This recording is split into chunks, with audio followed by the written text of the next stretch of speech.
من يهده الله فلا مضل له ومن يضلل فلا هادي له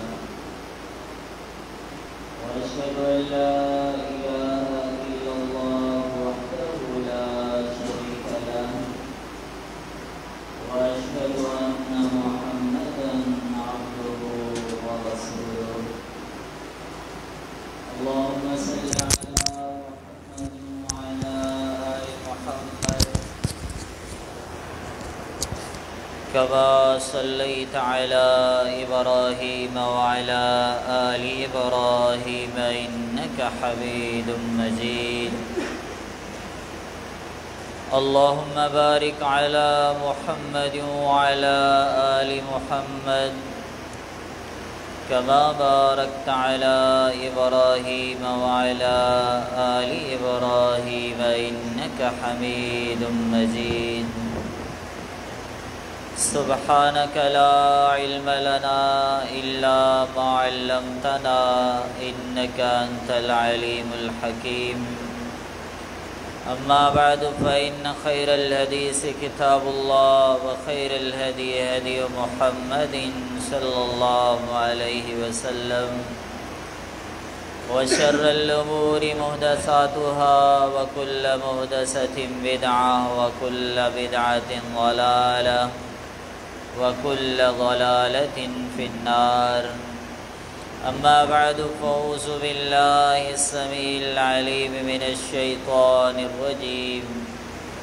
محمد رسول الله والذين معه أشداء على الكفار رحماء بينهم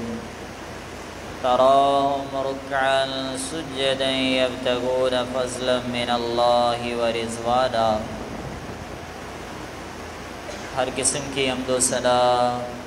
اللہ مالک العلام ذوالجلال والاکرام وحدہ لا شریک لہ کے لیے درود اور سلام پیارے پیغمبر ساقی کوثر امام الانبیاء محمد الرسول اللہ صلی اللہ علیہ وسلم پر ہوں۔ مختصر حمد اور صلوات کے بعد میرے اور آپ کے محبوب امام الانبیاء صلی اللہ علیہ وسلم کی ذات،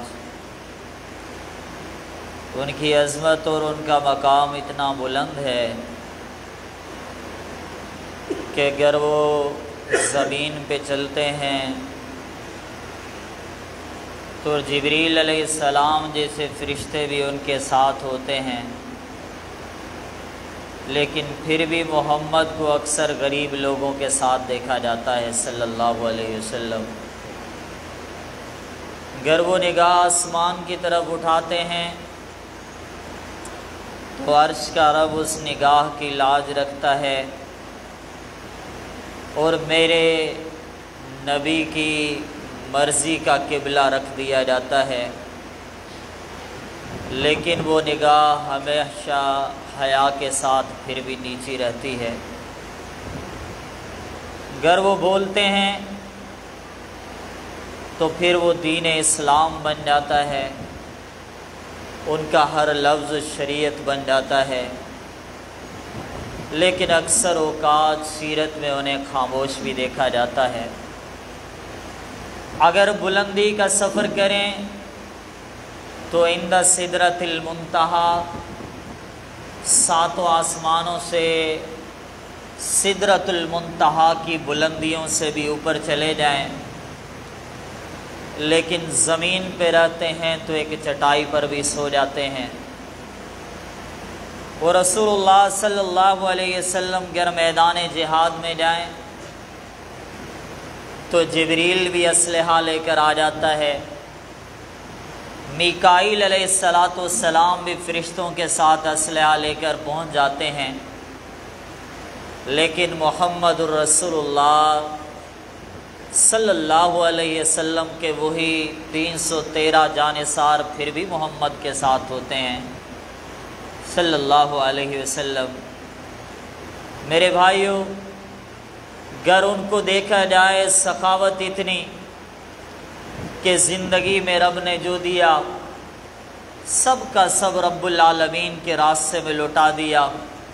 اور دوسری طرف دیکھتے ہیں تو زندگی مفلسی اور غربت سے بھری ہوئی بھی نظر آتی ہے۔ لیڈر اتنے کمال کے کہ دنیا کا کوئی حکمران میرے اور آپ کے محبوب محمد کا مقابلہ نہیں کر سکتا صلی اللہ علیہ وسلم، اور پھر معاف کرنے پہ آئیں تو اپنے چچا کے قاتل کو بھی معاف کر دیتے ہیں۔ میرے بھائیو، عظمتیں اتنی، مقام اتنا بلند ہے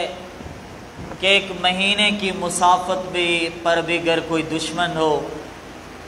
تو اس کے دل میں بھی محمد کا روب ہوتا ہے صلی اللہ علیہ وسلم،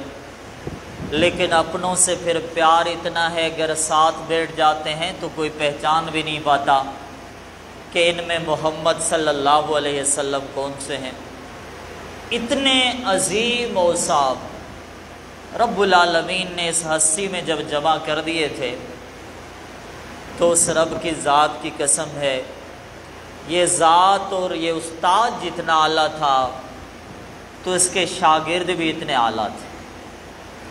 اس کے طلبہ بھی اتنے اعلیٰ تھے۔ وہ جس کے ساتھ میں جبریل علیہ السلام چلتے تھے، میکائیل علیہ السلام میدان جہاد میں اسی کی خاطر آ جاتے تھے، تو میرے بھائیو اس کے ساتھ جو صحابی ہوں گے، اس کے ساتھ جو تعلق جوڑنے والے ہوں گے وہ کتنے عظیم ہوں گے۔ میرے نبی کا ہر صحابی اپنی جگہ پر مقام رکھتا ہے، لیکن آج ہم مختصر سا تھوڑا سا ذکر کریں گے اس کائنات کے سب سے بڑے وفادار یار غار نبی علیہ السلام کے ساتھی ابو بکر کا رضی اللہ تعالیٰ عنہ۔ مجھے آپ کو اس دنیا جہان میں وفاداری کی جتنی مثالیں نظر آتی ہیں، میں کہتا ہوں وہ سب ابو بکر پہ ختم ہو جاتی ہیں۔ جان نثار کرنے کی باتیں، جان کو وارنے کی باتیں جتنی سنائی دیتی ہیں وہ سب ابو بکر پہ جا کر ختم ہو جاتی ہیں۔ سوچ کے ساتھ موافقت کی بات کریں، ذہانت کے ساتھ موافقت کی بات کریں،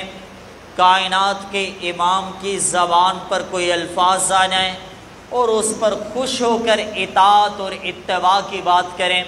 تو اس کائنات میں سب سے پہلے اگر کوئی نظر آتے ہیں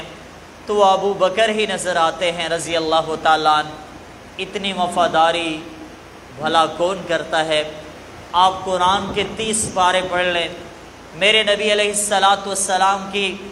احادیث کا ہر باب اور ہر چیپٹر پڑھ لیں، مطالعہ کر لیں، ہر صحابی کی زندگی میں آپ کو ایسا کچھ ملے گا کہ میرے نبی نے کہا اور جواب میں کسی نے کوئی نہ کوئی سوال کر لیا۔ عمر بن خطاب آتے ہیں، اللہ کے نبی آپ کا یہ فیصلہ ہے لیکن میرا اس کے بارے میں یہ سوال ہے۔ کبھی علی مرتضیٰ رضی اللہ تعالیٰ عنہ بھی کہہ دیتے ہیں بڑے ادب اور احترام کے ساتھ، اللہ کے نبی آپ کی بات تو یہی ہے لیکن میرے تاثرات اس مسئلے کے بارے میں یہ ہیں۔ میرے بھائیو، احادیث کا ہر باب پڑھ لیں، عرش کا رب جانتا ہے کہ محمد نے جب بھی کہا ہوگا صلی اللہ علیہ وسلم تو ابو بکر نے فوراً لبیک کہا ہوگا، آگے سوال نہیں کیا ہوگا، آگے اشکال نہیں اٹھایا ہوگا، آگے کوئی سوال زبان پہ نہیں لایا ہوگا۔ کتنی مثالیں ذکر کی، کتنی باتیں ذکر کریں، اتنی بڑی وفاداری، اتنی عظیم وفاداری، اور پھر جب سوال بھی کرتے تھے نا، ادب اتنا تھا، احترام اتنا تھا کہ زندگی کی کون سی وفاداری کا تذکرہ کیا جائے۔ امی عائشہ رضی اللہ تعالیٰ عنہ فرماتی ہیں جب میری ذات پہ الزام لگا تو آنسو روکتے ہوئے بھی رکنے کا نام نہیں لیتے تھے، بڑی کوشش کے بعد آنکھ نہیں لگتی تھی، نیند نہیں آتی تھی، دن بھی گزر گئے، راتیں بھی گزر گئیں، میرے سر کے تاج میرے ساتھ چارپائی پر بیٹھے ہوئے ہیں، آنسو بار بار نگاہوں سے چھلک کے نیچے گر رہے ہیں، میری کیفیت یہی ہے کہ آنسو رکنے کا نام نہیں لیتے۔ میں کہتی ہوں اے محمد صلی اللہ علیہ وسلم، آپ کی بیوی بری ہے، اس پر سب الزام جھوٹے ہیں، کوئی تو ہو جو عائشہ کے حق میں بولے رضی اللہ تعالیٰ عنہ۔ اللہ کے نبی صلی اللہ علیہ وسلم، اللہ جانتا ہے کہ آپ کی عائشہ پر الزام لگا ہے، ایسی کوئی غلطی زندگی میں نہیں ہے۔ اتنا کہا، نگاہ اٹھائی، اپنے بابا ابو بکر کی طرف دیکھا، کہنے لگی ابو جی کچھ تم تو ہی بول دو، میری وکالت میں کوئی ایک لفظ بھی کہہ دو، کوئی ایک جملہ ہی زبان پہ آ جائے۔ جواب میں کہتی ہیں بیٹی آپ کے ابو کچھ نہیں جانتے کہ محمد کو کیا بولنا ہے صلی اللہ علیہ وسلم۔ کتنے عظیم جملے، کتنے عظیم الفاظ ہیں اللہ کے لیے۔ اپنے ضمیر سے سوال کریں، اپنے ضمیر سے سوال کریں، اپنی ذہانت سے پوچھیں۔ بیٹی تھی، پاک دامن تھی، اتنی پاکیزہ، اللہ اکبر، جس کی چادر میں محمد سوتے تھے صلی اللہ علیہ وسلم تو جبریل قرآن لے کر آتے تھے۔ فاطمہ آ گئیں رضی اللہ تعالیٰ عنہ، اے میرے ابا، عائشہ رضی اللہ تعالیٰ عنہ کے ساتھ آپ کی اتنی محبت ہے کہ آپ کی دوسری گھر والیاں کبھی کبھی شکایت کر دیتی ہیں۔ جواب میں محمد نے بولا تھا صلی اللہ علیہ وسلم، اے فاطمہ کیا تجھے اس کے ساتھ محبت نہیں ہے جس کے ساتھ محمد کو محبت ہے صلی اللہ علیہ وسلم۔ وہ عائشہ رضی اللہ تعالیٰ عنہ جس کے بارے میں رحمت للعالمین نے فرمایا تھا دوسری بیویاں بھی عرش کے رب نے مجھے عطا کی ہیں، لیکن یاد رکھو کسی بیوی کی چادر میں اگر محمد رسول اللہ صلی اللہ علیہ وسلم آرام کر رہے ہوں تو جبریل نہیں آتے، لیکن جب محمد صلی اللہ علیہ وسلم عائشہ رضی اللہ عنہ کی چادر کو اوڑھ لیتے ہیں تو اس وقت جبریل بھی آ جاتے۔ وہ عائشہ، وہ میری اور آپ کی ماں، اپنے ابو سے کہہ رہے ہیں ابو بکر کچھ تو بول دو، کوئی تو وکالت کر دو، چند الفاظ آپ کی زبان پہ آ جائیں۔ اللہ اکبر، ساری وفاداریوں کی یہاں پر انتہا ہو جاتی ہے۔ کہا سامنے محمد ہیں، ابو بکر کچھ بھی نہیں بولے گا صلی اللہ علیہ وسلم۔ وفاداری کی بات کرتے ہیں، محبت کی بات کرتے ہیں، قربانیوں کی بات کرتے ہیں، ایثار کی بات کرتے ہیں، بولتے تھے، ادب اتنا ہوتا تھا، احترام اتنا ہوتا تھا۔ اللہ جانتا ہے کہ صحیح بخاری میں جب ہجرت کا باب جب بھی پڑھا ہے اس حدیث پر میں پہنچا ہوں، ابو بکر کے جملوں کو پڑھ کر دل چاہتا ہے کہ ادھر تھوڑا سا رک جائیں، تھوڑا سا توقف کر لیں، تھوڑا سا رک جائیں، سوچیں ابو بکر کے دل میں محمد کی کتنی محبت تھی صلی اللہ علیہ وسلم۔ دوپہر کا وقت تھا، دھوپ تھی، گرمی کی شدت تھی، رحمت للعالمین صلی اللہ علیہ وسلم ابو بکر کے دروازے پہ آئے تھے۔ کسی نے کہا ابو بکر محمد رسول اللہ صلی اللہ علیہ وسلم آ رہے ہیں۔ جملے سنیں، الفاظ سنیں، بہت زیادہ خوش ہوئے، لیکن جواب میں محبت کا اظہار کیسے کیا؟ کہا ان پر ابو بکر کے بابا اور ابو بکر کی ماں قربان جائیں، محمد اس وقت کیوں آ رہے ہیں صلی اللہ علیہ وسلم۔ اتنی محبت، رسول اللہ صلی اللہ علیہ وسلم کے ساتھ اتنا پیار، رحمت للعالمین دروازے پہ آئے، اندر آنے کی اجازت مانگی۔ ابو بکر رضی اللہ تعالیٰ عنہ ادب سے فرماتے ہیں، اے اللہ کے رسول صلی اللہ علیہ وسلم، میرے والد میری والد آپ پر قربان جائیں۔ ابو بکر کا گھر آپ کا اپنا گھر ہے، آپ تشریف لے آئیں۔ پھر جب اندر پہنچے کہا ابو بکر اس دوپہر کی شدت میں محمد رسول اللہ صلی اللہ علیہ وسلم اس لیے آئے ہیں کہ عرش کے رب نے ہجرت کی اجازت دے دی ہے، اب ہم مکہ چھوڑیں گے، مدینہ جائیں گے۔ کہا صحبت اب اباب، اللہ کے نبی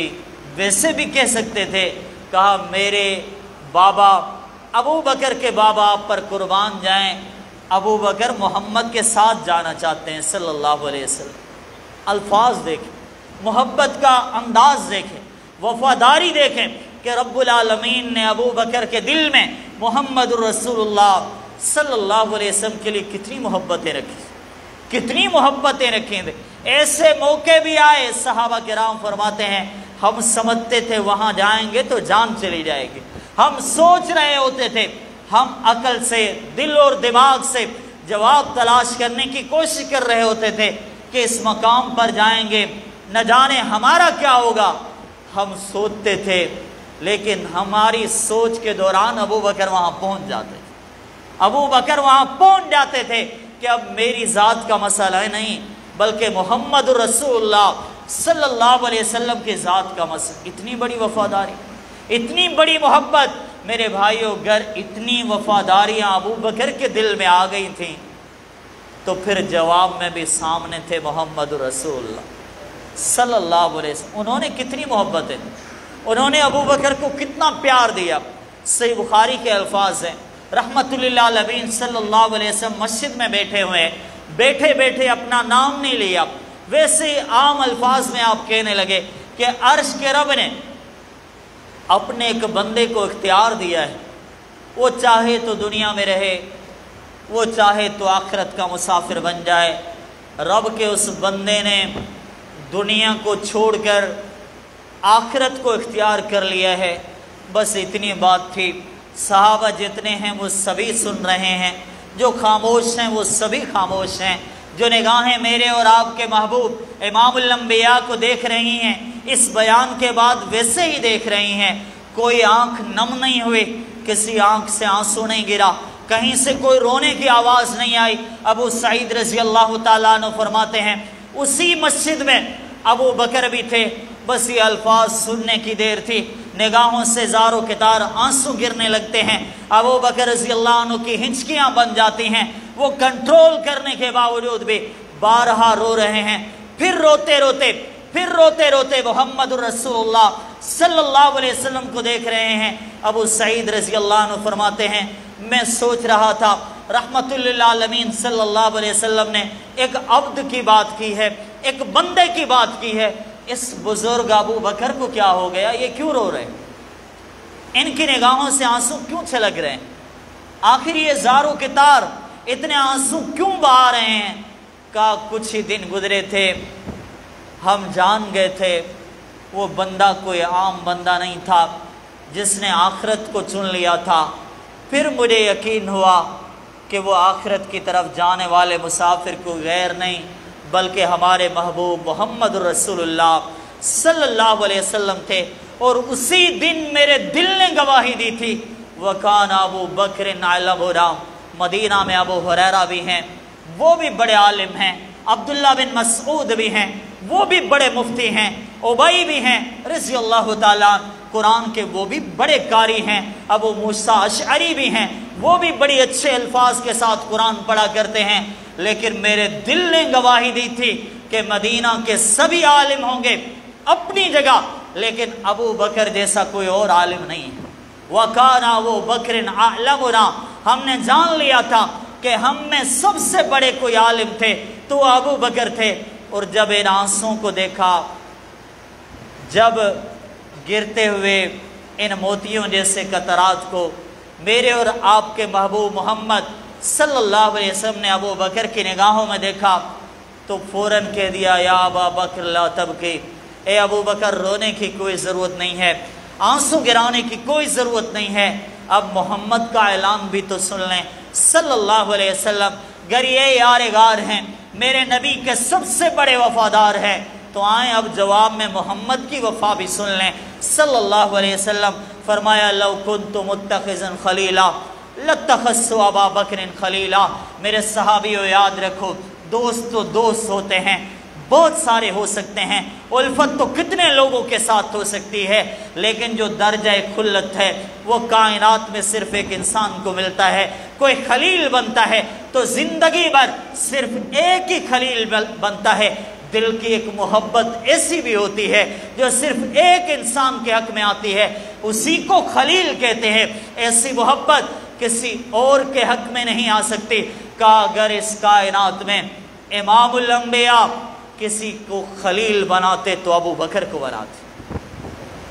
وَلَكِنَّ صَاحِبَكُمْ خَلِيلُ اللَّهِ، لیکن یاد رکھو عرش کے رب نے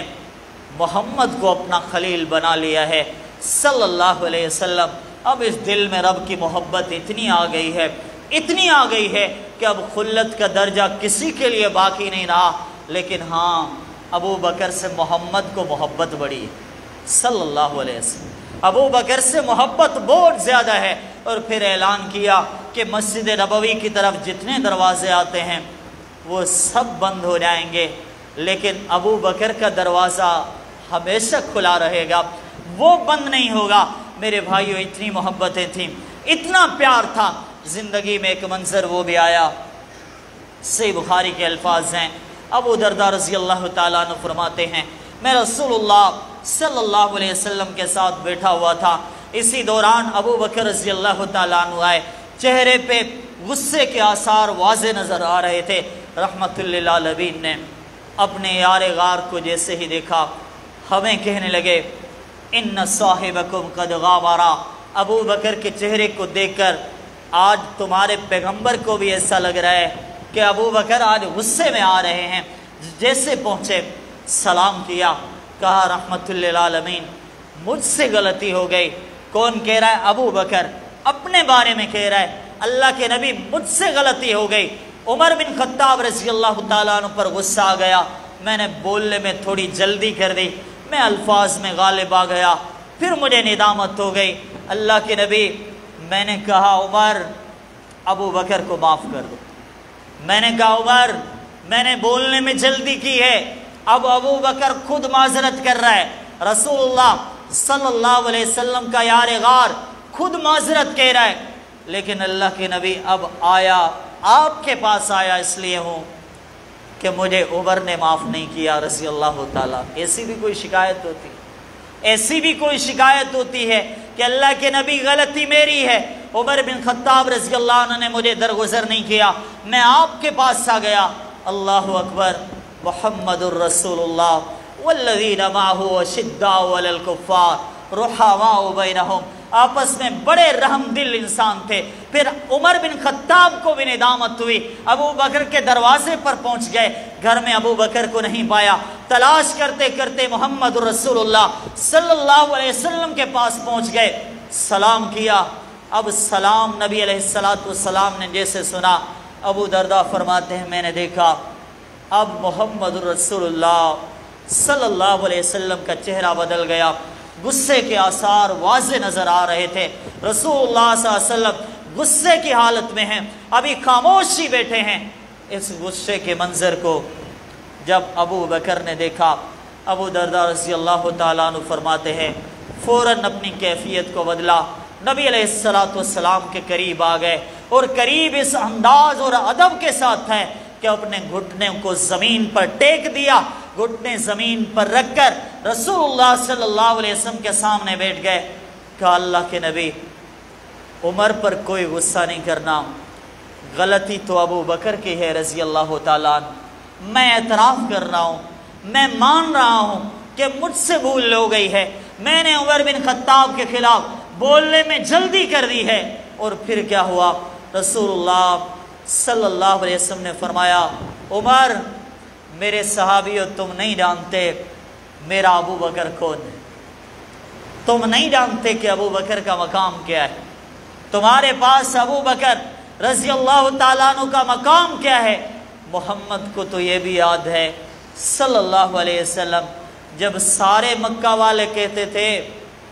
محمد تم جھوٹے ہو، صلی اللہ علیہ وسلم نعوذ باللہ اہل مکہ سبھی مل کر کہتے تھے کہ نبی کے بیان غلط ہیں، اس وقت ایک میرا ابو بکر تھا جو کہتا تھا محمد تم سچے ہو، صلی اللہ علیہ وسلم۔ وہ ابو بکر ہے، وہ ابو بکر ہے کہ اہل مکہ ایک طرف ہوتے تھے، ابو بکر کہتا تھا محمد رسول اللہ صلی اللہ علیہ وسلم سچے ہیں۔ فَهَلْ أَنْتُمْ تَارِكُوا لِي صَاحِبِي،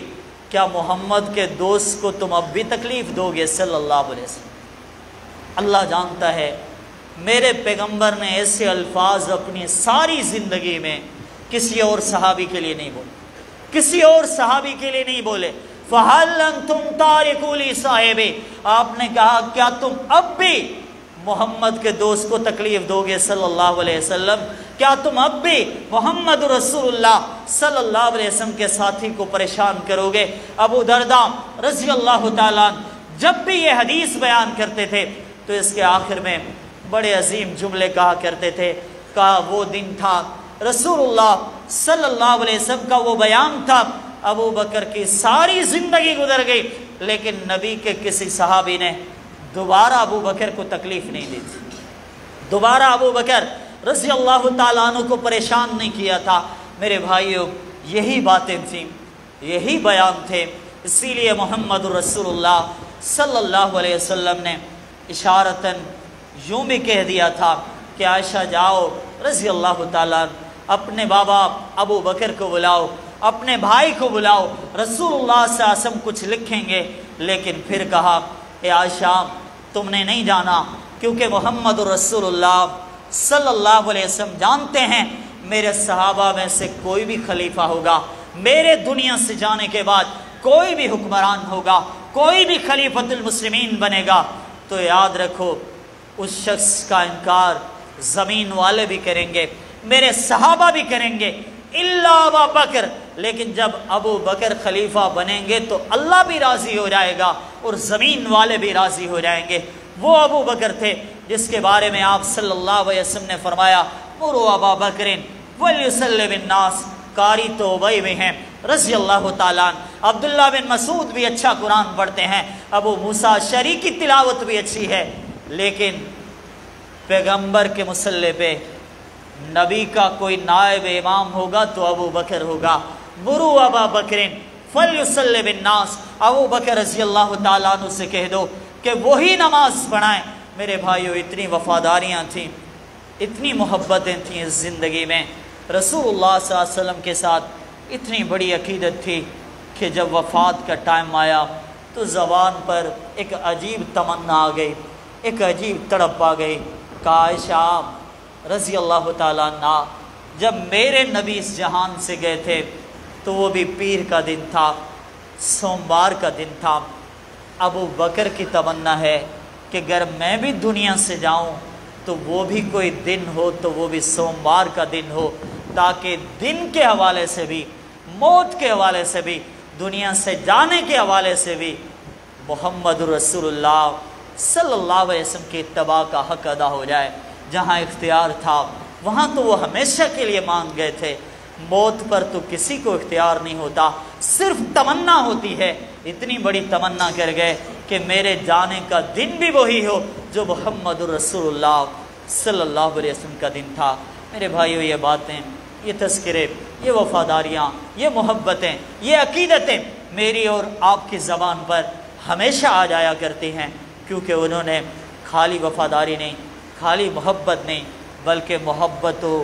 وفاداری کا حق ادا کر دیا تھا۔ دعا کریں اللہ مجھے اور آپ کو رسول اللہ صلی اللہ علیہ وسلم کے ساتھ ایسی ہی وفاداریاں عطا فرمائے، ایسی ہی محبتیں عطا فرمائے۔ آمین۔ وآخر دعوانا ان الحمد للہ رب العالمین۔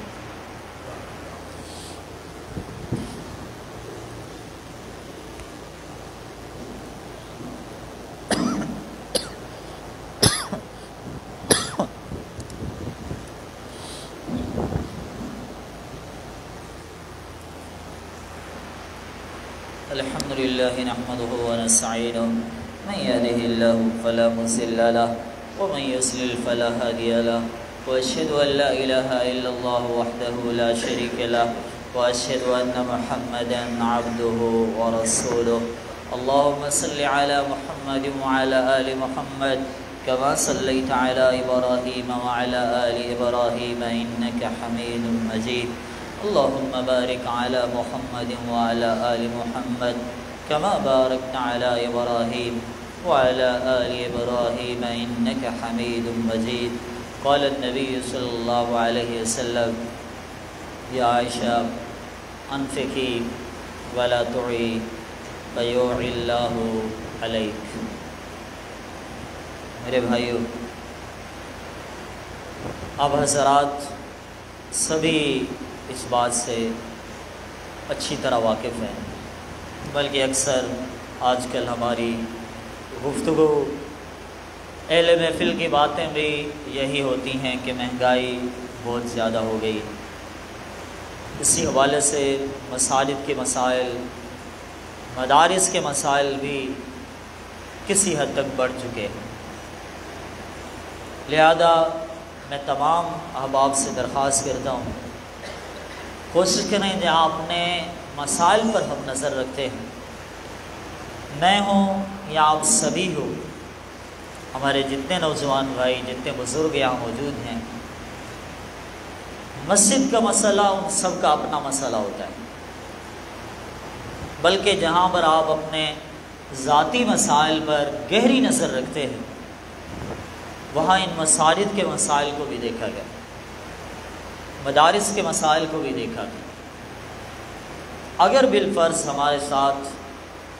اس مہنگائی کے دور میں کئی مسائل ہیں، ممکن ہے اس کا کوئی حل تو ہوگا، آپ سب کے ذہن میں ہوگا کیا حل ہو سکتا ہے، برکت کیسے آ سکتی ہے، مسائل حل کیسے ہو سکتے ہیں،